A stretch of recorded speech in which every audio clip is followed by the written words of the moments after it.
Hola, ¿qué tal? Un gusto de saludarlos. Agradezco la invitación de la Asociación Mexicana de Cirugía Endoscópica y sobre todo del doctor Javier Pérez Aguirre como profesor titular de este curso de actualización en cirugía colorectal para el cirujano general y por supuesto de su profesor adjunto, el doctor David Mitre.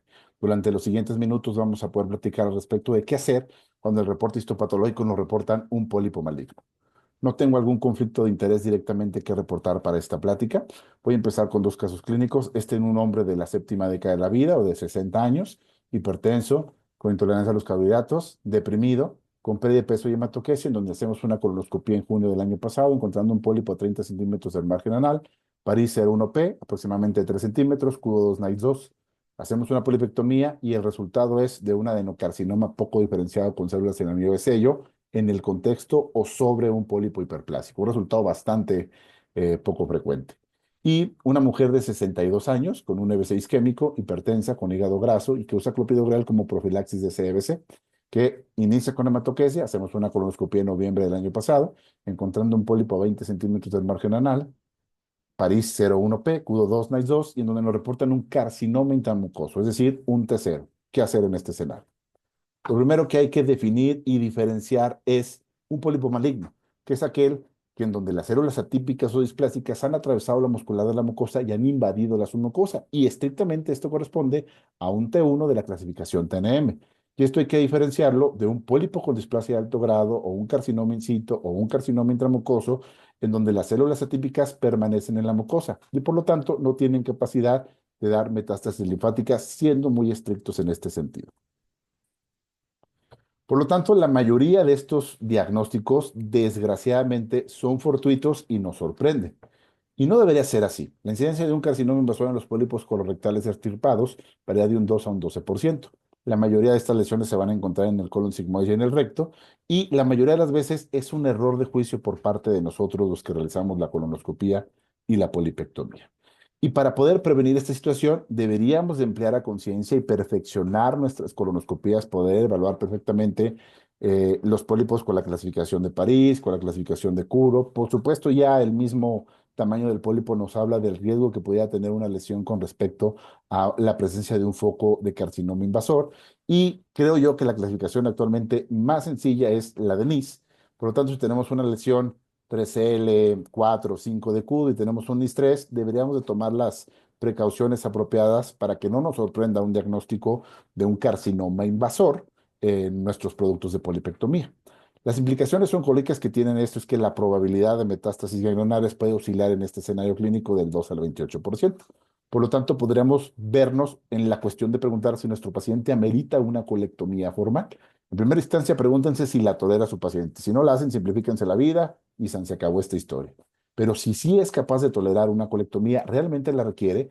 Ahorita lo que vamos a definir durante las siguientes diapositivas es si con una serie de variables histológicas que nos deberían de reportar en todos nuestros resultados de patología, tenemos riesgo de algún resultado adverso por la presencia de tumor residual en la pared colónica, la presencia de metástasis ganglionares, esto que vaya de la mano con recurrencias locales o locorregionales, por supuesto el desarrollo de metástasis a distancia y una menor supervivencia de nuestros pacientes por una mala decisión que hemos tomado. La primero de estos hallazgos o de estos aspectos o variables en el resultado histopatológico es conocer el margen, ya que este es un riesgo significativo para la presencia de tumor residual y de ganglios linfáticos.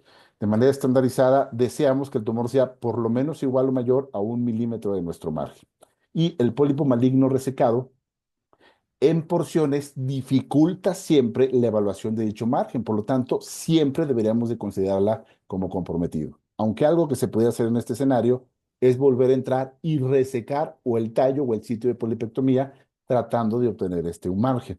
Y se ha demostrado en ciertas publicaciones que esto pudiera mejorar los resultados o por lo menos poder seleccionar mejor a nuestros pacientes. Otro hallazgo importante que debemos de valorar, otra variable importante que debemos de valorar es la invasión de la profundidad. Y tenemos los niveles de Haggard, que en primera instancia el nivel 0 pues no corresponde a un pólipo maligno, pero los niveles 1, 2 y 3 sí lo hacen, ya que el carcinoma atraviesa la muscular de la mucosa, invade la submucosa, pero está limitado a la cabeza en el nivel 1, invade al nivel del cuello en el nivel 2 y invade en el nivel 3 en cualquier parte del pedículo. Es muy importante diferenciar esto de los niveles 4, en donde invade la submucosa, pero sin comprometer la muscular. Y por definición, no lo olviden, los pólipos sésiles siempre los deberíamos de considerar un Hagit 4. Por lo tanto, las lesiones niveles 1, 2 y 3 de Hagit tienen un riesgo de metástasis linfáticas menores al 1%, pero los Hagit 4, este riesgo puede variar del 10 al 27%. Otra manera de medir esta profundidad son con los niveles de Kikuchi, invasión de la submucosa o SM. Esto es muy frecuentemente utilizado por patólogos occidentales. Los niveles 1, 2 y 3 corresponden a SM1, pero el Hagit 4 pudiera corresponder ya sea a un SM1, 2 y 3, considerándose sobre todo un factor de riesgo muy significativo los niveles SM3. Sin embargo, ustedes pueden observar cómo el riesgo de metástasis para un SM1 es del 3%, para un SM2 es del 8% y para un SM3 es del 23%.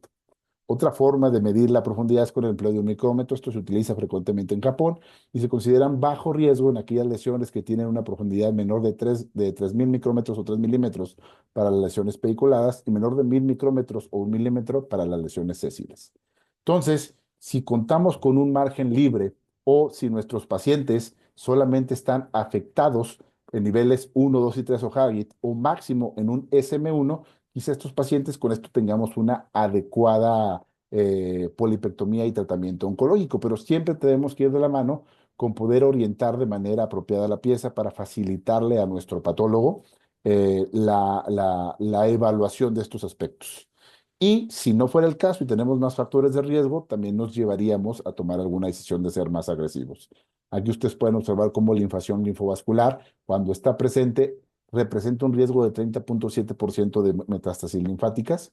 El grado de diferenciación para aquellas lesiones bien y moderadamente diferenciadas o G1 o G2, el riesgo es de un 5.7%, pero para los tumores indiferenciados o pobremente diferenciados o G3, el riesgo puede ser cercano a un 30%. Y el budding, que se define como la presencia en el frente de invasión tumoral de células cancerosas indiferenciadas aisladas en pequeños acúmulos, contados con un objetivo de 20x, definido como de bajo grado cuando son de 0 a 4 focos, intermedio o B2 cuando es de 5 a 9 focos y alto o BD3 cuando es más de 10 focos, se considera un factor de riesgo cualquier budding superior a BD1. Otros factores de riesgo descritos que también nos pueden apoyar en la toma de decisiones. Y al fin y al cabo, hay evidencia a este respecto. Por ejemplo, esta publicación, esta revisión sistemática y metaanálisis encontró que los factores de riesgo que tuvieron significancia estadística para la presencia de metástasis linfáticas fueron la invasión de la submucosa mayor de 1 milímetro, la invasión linfovascular, un tumor indiferenciado y el budding mayor a 1. También es importante tratar de simplificar y pensar que mientras mayor número de factores de riesgo tenemos, pues nuestra probabilidad de metástasis va a ser superior. Entonces, en este estudio, en donde se evaluó la influencia de parámetros tanto cualitativos como cuantitativos, se encontró que cuando no hay ningún factor de riesgo, el riesgo de metástasis linfática es del 0.7%. Cuando hay un solo factor, del 20.7%. Pero cuando hay múltiples factores, el riesgo puede ascender hasta el 36.7%. ¿Cuáles son las dificultades que tenemos en la vida real? Pues los niveles de Hagit o Kikuchi no se pueden aplicar en la mayoría de las piezas. La medición en micrones suele ser difícil y muchas veces inexacta. Además que en muchos laboratorios de patología no cuentan con un micrómetro. Y las diferencias interobservadores existen, por ejemplo, para definir la invasión linfovascular o el grado de diferenciación. Además que algunas variables como el budding no se están reportando de manera sistemática. Entonces, una forma de sistematizarlo es poder tomar en cuenta estos dos factores y en esto se basa esta publicación. Si se considera como un riesgo bajo de metástasis linfáticas aquellos pólipos que tienen un margen libre y no hay invasión linfovascular, un riesgo intermedio cuando el margen se mantiene libre, pero la invasión linfovascular está presente, y un alto riesgo cuando el margen se encuentra comprometido. Y ellos sustentan estas recomendaciones en la evaluación de estas distintas variables histológicas, encontrando las dos últimas con significancia estadística. Por lo tanto, existe una indicación de cirugía en aquellos pacientes Hagit nivel 4, Kikuchi SM2 y sobre todo SM3, cuando hay invasión linfovascular, cuando hay o son lesiones indiferenciadas, cuando el budding es superior a 1 y cuando nuestro margen se encuentra comprometido o incluso no puede ser evaluado porque se realizó la polipectomía en rebanadas. Pero el tratamiento endoscópico es apropiado si los pólipos fueron extirpados completamente, ya que sabemos que en este caso la supervivencia libre de enfermedad no es superior ni inferior si se deja de esta manera o se complementa con una polipectomía. Estos pólipos tienen riesgos o tienen desenlaces desfavorables en menos del 1% de los casos. Y fíjense cómo este riesgo es bajo, pero nunca va a ser cero. Y por lo tanto estamos obligados a reportarle y comentarle esto a los pacientes. Por otra parte, en muchos pacientes de alto riesgo, de hecho, en el 53 al 82% de las piezas de colectomía por pólipos de alto riesgo están libres de tumor residual. Y si bien no podríamos decir que son cirugías innecesarias, sí podríamos decir que representan sobretratamientos. Y aunque no tenemos la respuesta del por qué pasan estas cosas, ciertas teorías son en que a lo mejor hay un efecto de necrosis por la electrocoagulación en el tumor residual. También es muy importante tomar en cuenta, como les comenté en un principio, si nuestro paciente es capaz de tolerar una cirugía, ya que, por ejemplo, la mortalidad esperada para una resección crónica electiva en algunas series para aquellos menores de 70 años es del 3% y puede ser superior al 9% en nuestros pacientes arriba de 85 años. ¿Qué hacer en el seguimiento de estos pacientes? Pues bueno, lo primero es detectar recurrencias intraluminales y creo yo que la mayoría realizamos un seguimiento a los 3 o 6 meses de la colonoscopia inicial, de manera anual, a los 3 años y a los 5 años.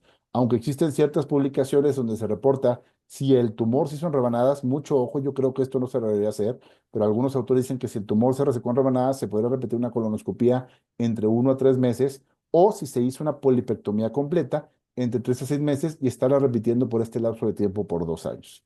Y aunque no existe evidencia de que el empleo de estos gabinetes o laboratorios nos permite identificar de manera temprana metástasis, creo que vale la pena y se recomienda por algunas asociaciones la determinación del antígeno carcinoembrionario y realizar una tomografía de tórax simple y una abdominopélvica con doble contraste, sobre todo en la porción endovenosa, en una fase arterial, portal y venosa. Y algo muy, muy importante que no olviden es que siempre que vamos a hacer estos pacientes, que vamos a hacer una colonoscopía, debemos de garantizar, sobre todo cuando ya estamos dispuestos a hacer una polipectomía, en colocar un tatuaje, que sabemos que nos facilita la resección, pero nos va a facilitar, por supuesto, el seguimiento endoscópico si fuera necesario. Y creo que todo esto debería de cambiar o es un escenario totalmente aparte para los adenomas rectales, independientemente de alguien realiza ISD, TAMIS o quizá en lesiones muy, muy bajas, porque sabemos que puede asociarse a peores resultados una resección transanal. Pero podríamos considerar, en este caso, complementar las resecciones con alguno de estos abordajes prácticamente quirúrgicos. El año pasado participamos en la sesión del Colegio de Jalisco de Cirujanos Generales con el tema cirugía combinada endoscópica y laparoscópica o CELS, y específicamente esta modalidad que se llama una resección en cuña. Lo que quiero enseñarles es cómo, posterior a tener una adecuada localización del pólipo, se hace una sección con un engrapador y esto nos permite pues hacer una polipectomía. ¿Por qué traigo esto a colación? Bueno, pues simple y sencillamente por el hecho de que en estudios retrospectivos, en estos 57 pacientes, se trataron muchos de estos pacientes con lesiones T1. Por supuesto que todas las lesiones T2 y T3 se llevaron a cirugía oncológica.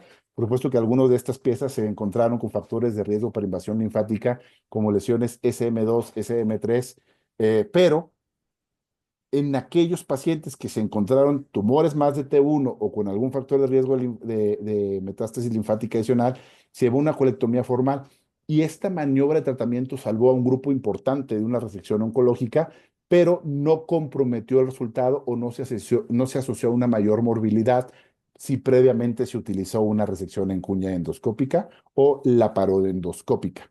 Y adicionalmente, sí hubo una diferencia muy marcada entre la morbilidad de esta técnica quirúrgica de un 1,8% en comparación con una colectomía formal de un 27,2%. Ya incluso existen publicaciones, si vean los tamaños de lesiones que pueden resecar. Yo tendría mucho cuidado, creo que hay muchos datos aquí de sospecha de malignidad, pero bueno, se pueden hacer estas resecciones en cuña y estos seguimientos en los cuales ya teniendo un resultado de T1 y sin factores de riesgo, hacer un seguimiento endoscópico. Sin embargo, esto no es un estándar de manejo y está corriendo este estudio Limerick 2 Trial. El Limerick 1 básicamente se encargó de realizar esto única y exclusivamente en pólipos difíciles. Pues este Limerick 2 es un estudio prospectivo aleatorizado en donde los criterios de inclusión son lesiones T1, sin involucrar la válvula ileocecal a más de 25 centímetros del margen anal. En el objetivo primario era ver la curación con preservación de órgano y en los objetivos secundarios las tasas de éxito y de R0, la morbimortalidad, la supervivencia global y libre de enfermedad, los costos y la calidad de vida. Y esto creo que, a pesar de que hoy no es un estándar de tratamiento, podría brindarnos una alternativa adicional. ¿Cómo acabaron estos casos clínicos? Bueno, el primero, se realizó una tomografía de tórax simple, de abdomen y pelvis contrastada en agosto del año pasado sin evidencia de actividad tumoral, un antígeno carcinoma en la misma fecha de 2 nanogramos por mililitro, Se hizo una nueva colonoscopía en donde no pudimos encontrar un tallo residual, solamente el sitio del tatuaje, y por ese motivo y explicándole los pros y los contras al paciente, lo sometimos a una hemicolectomía izquierda por laparoscopía con una colorectoanastomosis en diciembre del año pasado. Tuvo unos 3 días de estancia hospitalaria, le fue muy bien, y el resultado de patología final es sin presencia de ganglios, 0 de 28 y sin datos de tumor residual en el colon. ¿Qué es lo que planeamos? Hacerle una colonoscopia de seguimiento a mediados de junio de este año. Y este es el caso 2. Recuerden que esta lesión es un carcinoma intramucoso y por lo tanto esta paciente está curada y lo único que vamos a hacer gracias al tatuaje es en la siguiente colonoscopía que se realizó, este es el estudio, a los 6 meses a los 3 meses del procedimiento previo, no encontramos ninguna otra lesión en ese sitio, no encontramos ninguna otra lesión sincrónica todavía en algún otro sitio y planearemos realizar una nueva colonoscopía en un lapso de un año. Mensajes para la práctica diaria. Bueno, si encontramos un pólipo maligno, hay que preguntarnos si está completamente resecado o si es valorable ese margen. Si la invasión linfovascular se encuentra ausente, pues hay que seguirlo endoscópicamente. Si está presente, podríamos considerar una resección segmentaria, además de algunos de los otros factores, como si se tratara de un tumor indiferenciado, células en anillo de sello, Budding positivo, un SM3, etcétera, etcétera. Pero si está incompletamente resecado, este paciente debemos de completar su tratamiento con una colectomía formal. Una disculpa por no poder estar presentes el día de hoy ahí con ustedes, por motivos personales y familiares no me fue factible. De nueva cuenta agradezco la invitación para acompañarlos y a través de los medios que le compartí al principio de la presentación, redes sociales y mi correo electrónico, quedo atento a cualquier duda y comentario. Saludos cordiales y sigan disfrutando de este excelente congreso.